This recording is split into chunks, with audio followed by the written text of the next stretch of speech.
All year round, Frontier Home Products and Design has what you need to make your home comfortable and beautiful. Relax on a new timber tech deck designed by Frontier's experts. A new fireplace from Frontier Home Products Fireplace Gallery adds warmth and serenity to any home. Beauty and versatility at Frontier Home Products and Design Center, 4213 Peachtree, 5th next to the Bayfront Highway. Frontier Home Products and Design Center.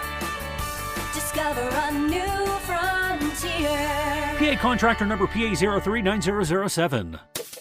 From baggage claim to pajamas in 10 minutes. Erie International Airport. Fly with ERI.com. Fly Erie International Airport to Charlotte on American Airlines, your nonstop gateway to the world. Also, we have Breeze Airways flying nonstop to Orlando and Tampa, Florida. A great low-cost carrier providing excellent service to the regional community. Fly Erie International for your travel needs. Fly with ERI.com. Welcome to TalkErie.com's Joel Natale Show, Erie, Pennsylvania's daily podcast. Every day, we tackle the biggest issues that the Erie, PA region faces. Stay informed and involved as we advance the narrative of Erie. Now, here's Joel Natale. We've got Erie's own film director and producer, John C. Lyons. He's with us for this year's Oscar show. Welcome. Appreciate you being here, sir. Thanks for having me back. You got it here. Again, one of the biggest fans of the movies, period, even as you make the movies. Let's start with you making stuff. Sure. And let's talk about this film series that you have going. Where's it located? It's at the 1020 Collective, 1020, yes. Which is 10th and Holland. It's Wednesday nights. It's dinner and a movie. It's comfortable seating. It's a cool atmosphere. Adult beverages. We open the doors at 5 o'clock, and we usually have a pre-program that's either shorts or we're watching a series together that's the Underground Railroad that's hosted by Dr. Rhonda Matthews in the 5 o'clock spot right now. That's very cool. And then 7 o'clock we're showing a lot of the Oscar-nominated films in the 7 o'clock spot. What do you have coming this Wednesday? Do you remember? Yes, it's Sound of Falling, which is a German film that did not get nominated, but it was like a festival darling. It's a real indie art house. It's the story basically told from the perspective of a house in the 4 generations of women that live in that house, and it kind of ties all of their stories together in an interesting way. Yeah. The going to con or going to again, I'm going to Sundance. Toronto. Speaking outside of my knowledge base, but I mean, you usually can kind of get a good hint of what might get an Oscar nomination. And again, for Best Picture, there are 10 slots, which to me is an abomination, but you love it, Yeah, the more the merrier. Right. Then they can put in some popular ones too as well. Right, like they have F1 like on F1, there. which I quite enjoyed F1. Yeah. Brad Pitt, can't beat him. Can't beat it. But so usually if they do really well at con, they usually get the nod, but you're saying a couple of them don't make it, right? Yeah, I mean, still it's tough. It's difficult. There's still so many great movies that come out every year. And it's a lot of factors. There's politics involved, everything, right? Like, do they still campaign like for they sure. used to? Look at Timothy Chalamet, who right now is getting a lot of flack for some things he said about dancers and some other art forms. He's been out there like no one else, really promoting Marty Supreme, very, very strongly promoting it. Since it came out. Yeah, it still happens for sure. Yeah, they still do all the interviews and the magazine covers and all that. It's a bit old school, but now they have podcasts and things to go on and promote. So well, and again, before it was so gauche to even promote. Right. There were these shameless. It was now shameless. Plus they were still doing it anyway. They were just doing it through the publicists and things, or very influential people, or you get the swag. Yeah, for sure. It still happens. I would imagine there's so many Academy members, and to vote, you have to see the films. Yeah. Oh yeah, for so they sure. have to get them out there. They have to get screeners out there, right? Yeah, and now they have it. It's now all online, so Academy members can just log on to a private website and stream all of the stuff now too. So really, there's no excuse to. I mean, they can still not watch all of them, but it's a much easier, more accessible for everybody now too. So you don't have to just work and live in New York and LA and be limited to those theaters that show all the art house ones. You have a lot more options.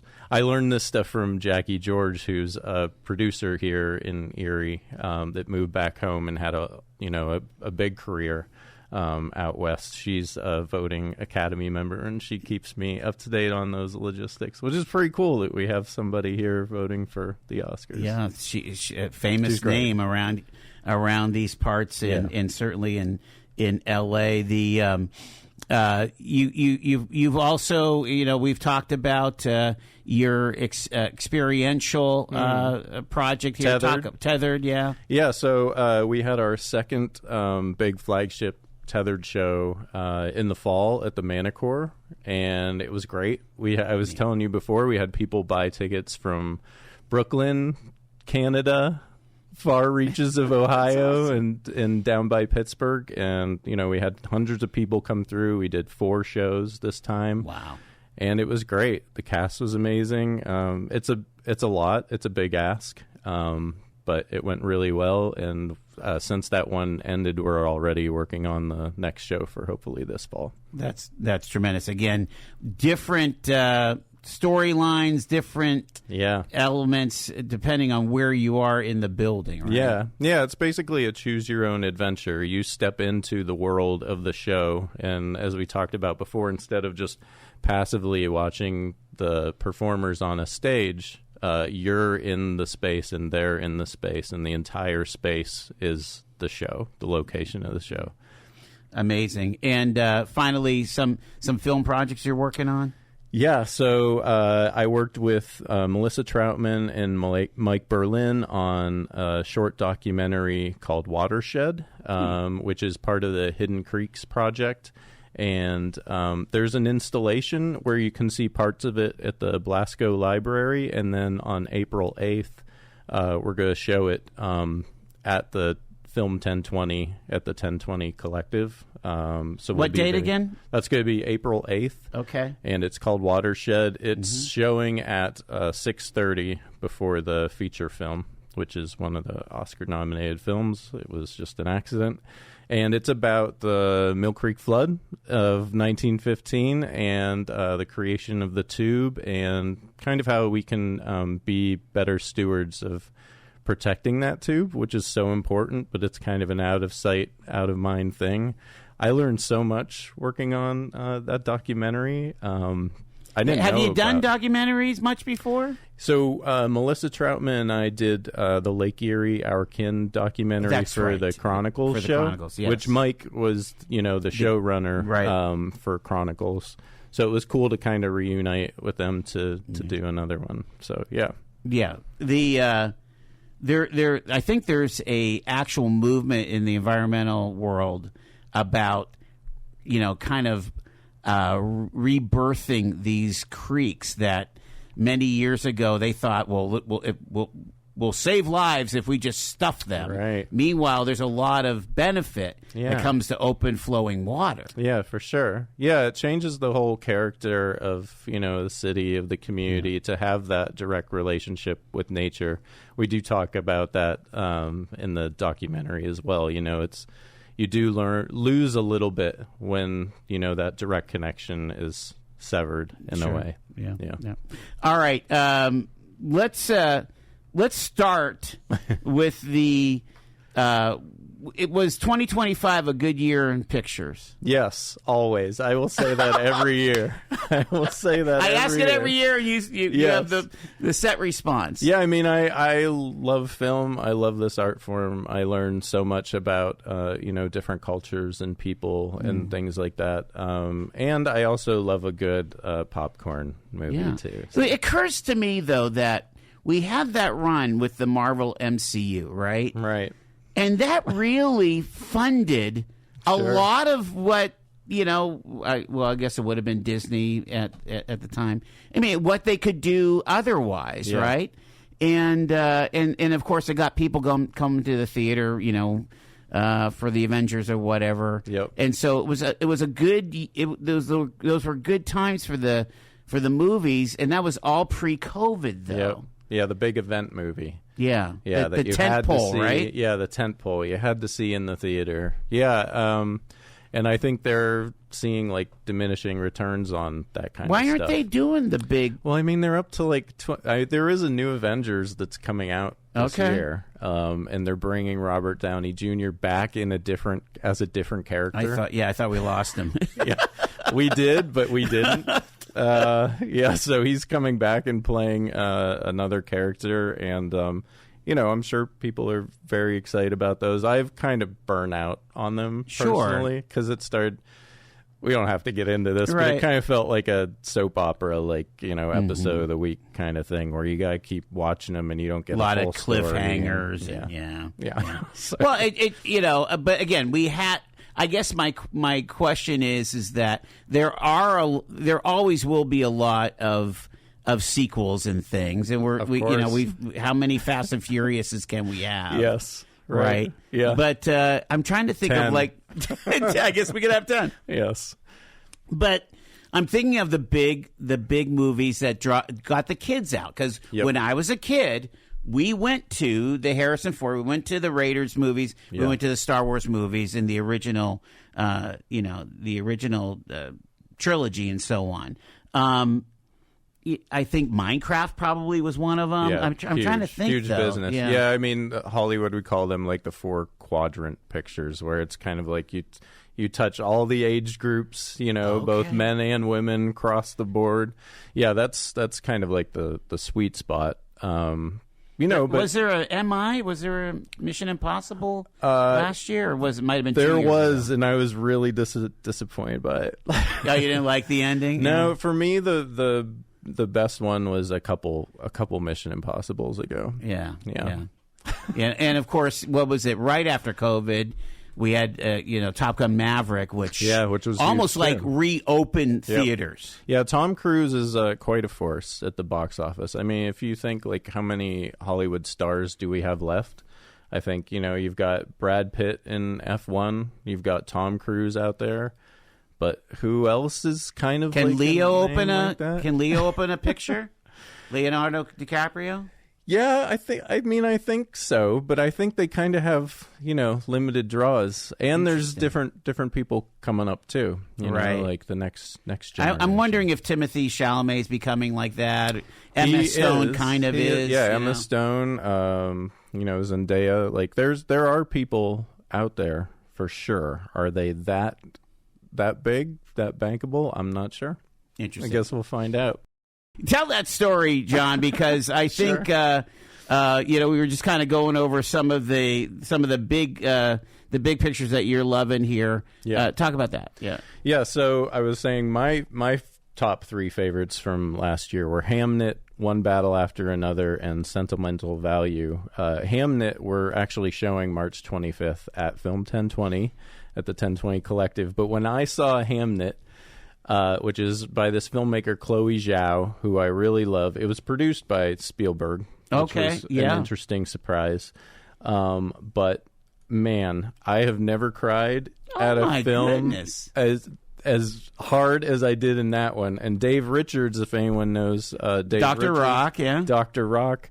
He was there with his daughter, and they sat like 3 rows in front of me. And at the end of the film, they stood up and turned around, and we both made eye contact. And we were both like, our cheeks were like, soaking wet from tears. And we all said like, we have never had a cry like that at a movie for so long. So that one is it still in? It's. I don't think it's at the theaters anymore. You have to see it at 10:20, I guess. Okay. You gotta go see it March 25th. Okay, so that's coming up on the 25th. Be a lot of tears shed there. So where do you want to jump in? Let's start with supporting actress, supporting actor.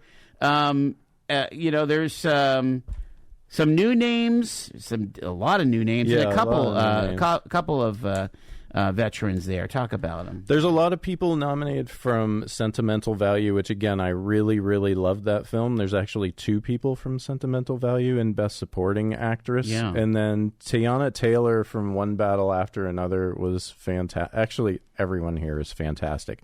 Amy Madigan might be the sleeper winner. Weapons, this is the only nomination it got. It was a horror movie. Interesting. So was Sinners, actually. She's the actress from Field of Dreams, right? Wasn't she the wife? Yes. Yeah. And this was kind of like her comeback kind of 40 role. years later. Yeah, very creepy role. I'm going to go with Tiana Taylor on this one. Supporting actor is another awesome lineup. Sean Penn, I think, was the early front runner. I'm going to go with Stellan Skarsgård from Sentimental Value on this one. But it's a really good lineup there. Again, Benicio del Toro, Yeah, Jacob he's great. Elordi, and Delroy Lindo are the other. Jacob's the there. newcomer here. I think Delroy was just nominated a year or 2 ago for another role too. Yeah, he's great. Is it happen sometimes where a movie's really good, like Sentimental Value, for example, but probably won't get Best Picture, but a lot of either the actors or maybe costumes and set design might win. Yeah, right? You're probably right. I mean, it was nominated for 9 awards, so it is like one of the most nominated films. But you're right; it might be overshadowed by some of the others here. So I think probably an acting award. Let's jump over to music here. Original song and original score. Again, I always am fascinated by the songs. Yeah. Again, and I'm good on the song. Billie one. Eilish winning for Sure. James Bond is always fabulous, right? Yeah. And I think I think Bond has nearly won almost every year, but I know nothing about these original songs. Well, like Diane Warren, I'm going to say K-pop Demon Hunters is going to win because everybody knows that and loves that. Then that's your 4-quadrant movie right there. That's exactly because then they're going to perform. People are going to love it. Yeah, I don't know. It's probably got 100 million, 500 million plays on Spotify, right? Yes. I mean, we'll say that one's K-pop, going to win. For the original score, man, I would say Sinners for sure. Okay. Yeah. And what's the story behind Sinners? What is that? Sinners is the most nominated film of all time. Yes, it has been nominated more than any film in the history of the Oscars, which is awesome. And it's a horror movie, and it's an original movie, which is super screenplay. Exciting. Yeah, wow. Super exciting for many reasons, and the music is a really important core component to that. Ryan Coogler is the director of that. He started out in the indie world and then did the Black Panther movies, and then after the success of Black Panther, this kind of feels like one of those huge swings on your own, and he knocked it out of the park. Yeah, it's great. Unreal. Yeah. Again, that seems to be the trajectory. I'm feeling like who's the director of La La Land? Damien Chazelle. Damien Chazelle. I mean, basically, he kind of does some artsy stuff. Yep. Gets his break with the drumming movie, right? Yep. And then Whiplash, and then they give him like the big budget, right? Yeah, that's the dream, right? Somebody notices your work, gives you a ton of money, and then off you go. So you're thinking that might be the score there. Yeah. I would say, yeah. The do you want to do the other actors? Well, where do you want to go? I was going to say let's do screenplay since you mentioned it. Okay. So does that almost automatically mean that more than likely Sinners will win original screenplay, or? That's a tough one. Yeah, I'd say probably Sinners for original screenplay, and then adapted screenplay. Yeah, that's tough too. I might say One Battle After Another. Yeah, which was also nominated for a lot of awards. Right, and the story about that movie. That one is Paul Thomas Anderson, which is one of the most beloved filmmakers, who I think will probably get Best Director. I was going to say, has he won yet? Yes, he's won quite a bit. Okay. Okay. Yeah. So this is a screenplay he was working on for like 20 years, and it kind of morphed over time. Yeah, you kind of just have to see it. It's a real thriller. And is it a domestic movie? Yeah. Okay. Mm-hmm. Yep. So about a family. Yep. You can watch it on HBO. I mean, it's about a family of activists basically, and they get in trouble with the law, and it splits up the group. And then it's about Leo DiCaprio, who's kind of a burnout at that point, raising his daughter by himself, in the shadow of this figure of a mother that was like a huge personality. And who is the mother? That's played by Teyana Taylor. Okay. Who is my choice for best supporting actress. Yeah. Yeah. Wow. That sounds really interesting. Yeah, I mean it's a good film. You should check it out. I'm going to say that for a bunch of these, Joel. This is one of the dilemmas is that we don't have the newspaper ads. Yeah. You rarely see. I mean, I'm not watching that much network TV, so I'm not catching trailers or commercials. Yeah, where do you see trailers anymore now, right? Like, right. How do people find them? You have to be looking. Have we blown up the marketing capability? I mean, I knew about Oppenheimer. I knew about Barbie. Right. Yeah, those but were you have huge. to spend $100 million just on marketing. And those were two movies from two different studios, I think, that kind of like worked together to really raise both of those films up. Like, is that what we have to do anymore? Is make two movies together at the same time? But I think, kind of to what we talked about everything changing since COVID, right? Like, everybody's watching streamers. You're not watching trailers for other films that are on those streamers, right? Like, Netflix isn't going to advertise a Warner Brothers movie, especially now. Right? Like, so the whole dynamic has changed. It's interesting. Yeah, if you're watching a series on HBO Max or on Paramount Plus, you're seeing everything in there. You're seeing their universe. Sandbox. Yep.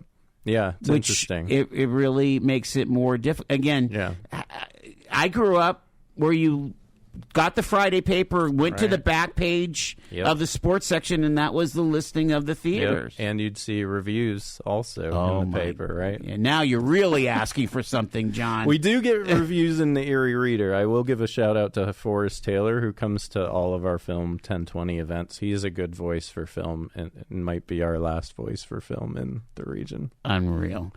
Get paid to drive. Start a new career behind the wheel at the EMTA. If you are looking for a high-paying and rewarding career with full benefits and paid training, stop by or apply online today with the EMTA. Plus, EMTA riders can now enjoy free Wi-Fi on new, clean, and environmentally friendly buses to travel all over Erie County. Visit ridethee.com for more information. Get on board EMTA. Get on board EMTA. At Quickfill, what matters most is that our customers, our communities, and our heroes are taken care of. We start by providing American-made gasoline, which means you can buy local, keeping America and your communities strong. We also support vital charities every year and hold Operation Give Thanks each November to help provide a better future for our veterans and their families. We're proud to support the communities we live and work in, and we're doing our best every day to make our towns a better place. Quickfill, driving America. Looking for amazing finds and incredible deals? Visit Erie City Mission Thrift today. From stylish clothes and shoes to quality furniture and home goods, you'll discover something new each time while changing lives right here in Erie. It's shopping that feels good and does good. Come see us in Erie and Girard. Erie City Mission Thrift. Thrift with a purpose. It's our Oscars show. Purple Rain, hello. There you go. I mean, Prince. Yeah, can't beat it. This is the era where movie music in the 80s was on top 40 radio like Footloose had 5 #1 hits or something like that from that soundtrack. Yeah, Top Gun. Again, I think Kenny Loggins was the songwriter, singer-songwriter for the movies of the 80s. For sure. All right, but let's fast forward 40 years, and where do you want to go next? I'm still waiting for Ray. Have you heard about this phenom from Britain? Ray. She's this international. She has this huge band behind her, horn section, percussion or whatever. She's from England, and she's just taking over the world. She's got a song, "Where the Hell Is My Husband?" and it's just big. And they're saying she's got to be the next Bond songwriter. All there. Right. They got to make a movie first. They haven't even cast Bond yet. Have we not cast Bond yet? I don't think so. A lot of rumors. My gosh. Is that franchise done? It feels like they're trying to wind it down. Yeah.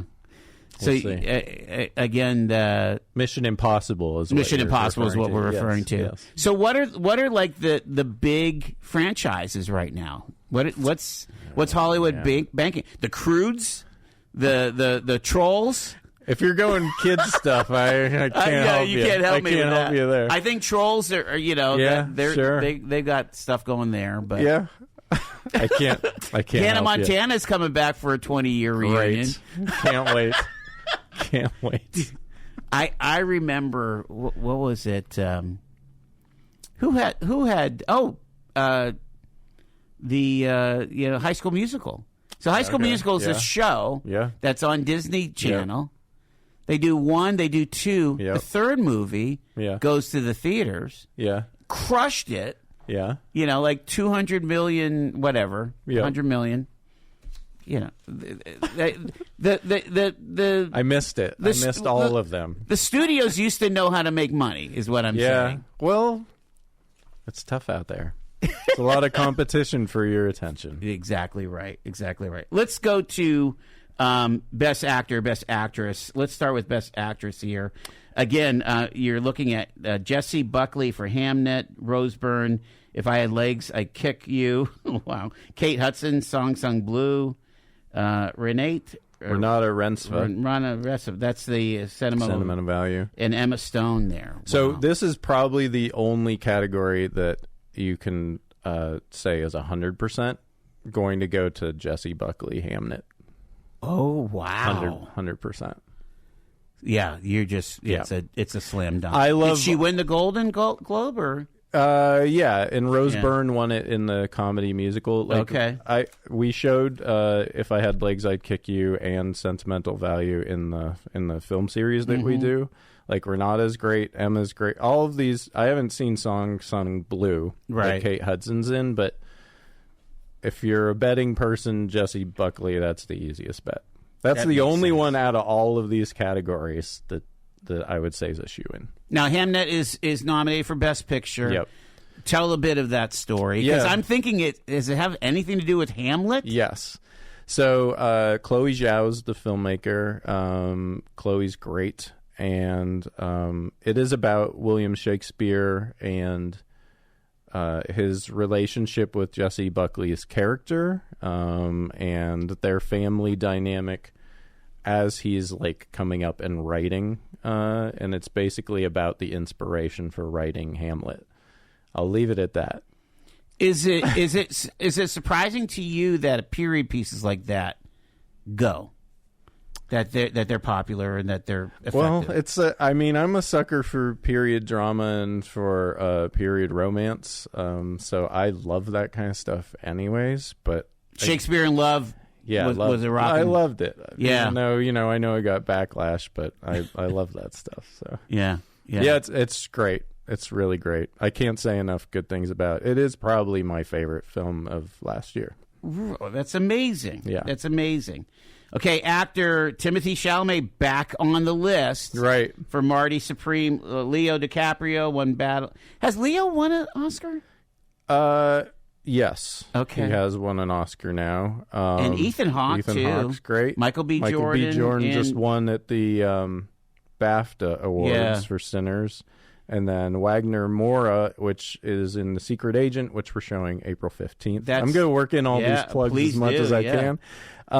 This one, I'm going to say, I don't know. Michael B. Jordan, he hadn't been winning, but then he did. Or no, he just won was it the Screen Actors Guild Awards maybe. So they feel just like changed the name of them. It's between Leo and Michael B. Jordan. We'll see. You think Leo's up for it? He was the early front runner. I'm still gonna hold on to Leo for that one. Is that? You're shocking me, John. Seriously. I mean, because I don't know. Like maybe Timothée Chalamet wins it and spoils the whole thing. We'll see. I feel like I know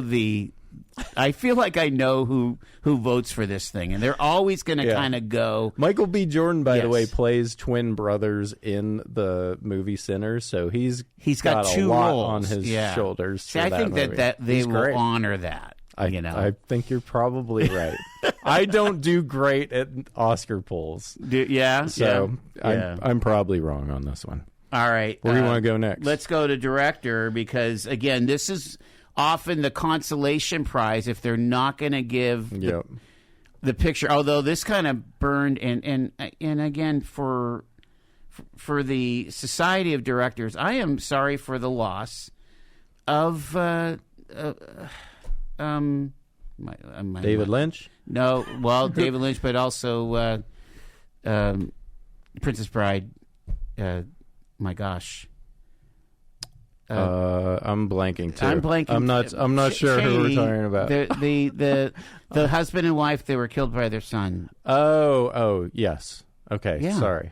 I mean, talk about an earth-shattering thing for Hollywood. You threw me for a loop. Yeah, there. I wasn't I'm sorry. Sure where Yeah. Rob Reiner, excuse me, Rob Reiner. I mean, my God, you're okay. You're a director. Yeah. You know, you're an artist, and it's just a horrible thing to happen. Yep, for sure. I mean, yeah. But again, once you investigated his body of work, you're like, he did that. He did that. Yeah, so much good stuff. Yeah, for sure. I mean, pretty remarkable. Okay, so let's look at directors. Paul Thomas Anderson. That's who I think's gonna win. That's the one battle after another. All of these are great choices. Seriously, all of them are awesome. I would recommend all of these films. Yeah, so you've got Joachim Trier for Sentimental Value, Ryan Coogler for Sinners. If it's like one of those awards that one film wins it all, and Sinners was nominated for the most, then you might see Ryan Coogler win, and that would be great. Has he won one, do you think? No, he has not. So that would be cool. But I feel like because Paul Thomas Anderson has not won, and he's done so much good stuff at this point, I feel like it's his year. Yeah, I mean, he's kind of one of those superstar Christopher Nolan directors. Yeah, but for he hasn't won house. On the art house side, but everybody, even if I know who this guy is, then that's saying something. Yep. Yeah. So that's where I think we're going on that one. Now, could it be shocking if Chloe wins for Hamlet? That would be amazing. I think she's got a lot of great films in her. She just keeps going higher and higher. Amazing. Yeah. I mean, she has Spielberg producing her films now, so she's an all-star. When you look at some of the smaller categories and things, before we go to Best Picture. Okay. Yep. What do you want? I just want you to pick something out that just knocked your socks off. Like I'm going to say casting will be... It's the first year doing casting. Yeah. You had mentioned Sinners, I think, for sure. Sinners is a great ensemble. Ensemble is amazing. Yep. Huh? Yep. Very, very difficult to pull that off. Yes. Was there something in editing or costumes or production design or even cinematography that knocked your socks? Cinematography might be an interesting one because all of these are great, but Train Dreams that's a Netflix movie. And it seems to be picking up some steam, like on the professional side, like the insider side. So you might see Train Dreams win that, even though You could pick any of these films, and they have fantastic cinematography. For me, Frankenstein, I loved the film, and I love Guillermo del Toro. Yeah. But Netflix movies, with the exception of Train Dreams, have a look that is really glossy and bright that isn't my favorite. Okay. So I'm a little surprised that Frankenstein's nominated, but all of these are great. You might see... What are we shooting on? Would you say that most of these are shooting on film, or are they versus digital, or like big red cameras, 8K cameras? Sinners filmed a lot on IMAX film. Yeah. One Battle After Another filmed on IMAX film. Marty Supreme filmed on film. Frankenstein was probably digital. Train Dreams, I'm gonna say was film. Probably most of these are film. Really? I'm gonna say Frankenstein might be the only digital one. Maybe I should buy some Kodak stock or Fuji stock. It's valuable. Right? I mean, if we're going back to silver, Christopher Nolan will be keeping it going for sure. Yeah. Can you imagine what their budget is for just? Oh yeah, film stock. Oh yeah. well. Yeah. I remember what it was like in the 80s when we were shooting on just 35, Yep. Good Lord. Where do you want to go next? Well, let's go Best Picture because we only have about 5 minutes left. Okay. And let's go through these and give the plugs for when you are playing them if they haven't been played yet on your film series here. All right. So we've got Begonia, which is by Lithuanian filmmaker Yorgos Lanthimos. He's worked with Emma Stone on his last 3 films. He's fantastic. His movies are very weird. Begonia is very weird. I can't see that winning Best Picture. Right. It's probably not popular with the voters. Probably not. For the more conservative Academy members, I'd say for sure not. Is Emma driven to some like she has this? She's fearless. She's great. She'll she's do got anything. she could do great Yep. on a popcorn movie. Yep. But she's choosing, after like a La La Land, Yeah. she's taken a hard turn to the art house, and I'm all for it. Really cool. Okay. She produces movies too, so I think a lot of these are definitely like her choice. Mm-hmm. She wants to do this kind of work. All for it. F1 is an Apple film that stars Brad Pitt, and it's directed by Joseph Kosinski. It's action race cars. Not usually my thing at all. I'm not a NASCAR person, but I had a lot of fun at this movie. I don't see it winning Best Picture. Right. Frankenstein, Guillermo del Toro. Of course, everyone knows what Frankenstein is. Is this a remake of the classic? Yeah. Story. Okay. Yep, for sure. I enjoyed it quite a lot. I don't see it winning Best Picture. I'm going through them. Yeah. So Hamnet again, March 25th at the 1020 Collective at 7:00. This is the Chloe Zhao one, and I'd be surprised if this one won Best Picture. You wouldn't mind. It's my personal choice, probably. Yeah. Marty Supreme is by. Let me know if we're running out of time. No, you take your time. We've got plenty. Marty Supreme is. On paper, it's a really weird movie. Timothy Chalamet plays like a ping pong champion. Yes. And he's like, in New York City in the, I'm going to say 60s. True story, right? No, it's based on some amalgamations of some people. Gotcha. But yeah, this is like a movie about, an original, like, person that's out there grinding and trying to make it, and anybody that's in his path, he will blow through to try and achieve his goals. Is Timothy kind of locked now into doing period pieces? I mean, I'm thinking about he's Dylan. doing Dune. He's doing Dune 3 Okay, now, he's doing Dune 3. But, I mean, he did Bob Dylan. He was in the latest Little Women. Yep. I'm just wondering, he doesn't want to play somebody from the 21st century, maybe. Yeah, I mean, he's getting offered, like, he's kind of like the it guy of now. So he's getting, like, the best roles. So right. It's, I'm not sure. I appreciate his art. I mean, I think he's an excellent actor. I do too. Like I said, he's getting some flack now. I don't know if that hurts. I think the voting was already done before he said his started to open his mouth. things. Yeah. Then we've got One Battle After Another, which I think is I think I'll just cut to the chase. It's going to be One Battle After Another or Sinners for me. That's going to win. You think probably. that's going to be the favorite, huh? One Battle After Another is the Leo DiCaprio, Tiana Taylor one that was written by Paul Thomas Anderson. And we mentioned this is that family drama. Yep. Against the. Then we got The Secret Agent, which we're showing April 15th at the 1020 Collective at 7 o'clock. This is like a 1970s thriller. Yeah. Then we got Sentimental Value, which is, again, one of my personal favorites. We've already shown it at the 1020 Collective. Okay. How was the crowd? I mean, it's your good. crowds usually enjoy the movies that you show? Yeah, and we do like a full discussion afterwards, and people stay up to like 45 minutes to an hour to talk about the movie. I love it. Yeah. I love it. Okay, then we've got Sinners, which we've talked about a bunch. This one might win. And then Train Dreams.